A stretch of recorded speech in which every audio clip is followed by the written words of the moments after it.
Bugün bizimle gelin, ormanda oynayacağız. Her yer pastel renklerle dolu. Keşfedelim ve eğlenelim. Bulduk Hormayce. Ormanda yeni hayvanlar gördük. Hayaya. Parlayan bir lemur, çok nadir bir bitki. Spiral ve Foxy özenle yol gösteriyor. Orman hayat ve ışıkla dolu.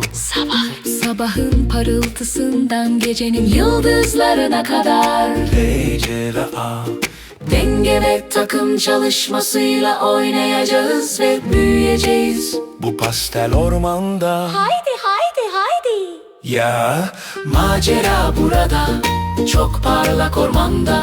Bitkileri, hayvanları ve ışığı keşfediyoruz. Foxy önderlik ediyor, Spiral yol gösteriyor. Gelin bugün bizimle keşfedin. Birlikte öğreneceğiz ve oynayacağız. Orman dostlarımızla ne olursa olsun. şimdi engelli parkuruna hazırız. Sallanacak sarmaşıklar, Ve geçilecek kütüklerle Çubi zıplıyor. sizi yükseklere tırmanıyor. Eğleniyoruz ve gökyüzüne uzanıyoruz. Spy bulmacaları çözüyor. Takım güçlü, hepimizin ait olduğu yer, birlikte çalışıyoruz.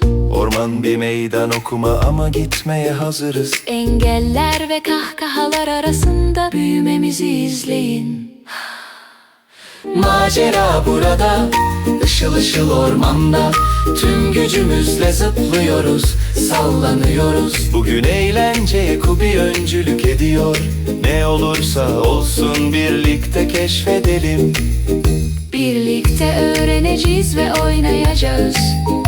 Orman dostlarımızla ne olursa olsun.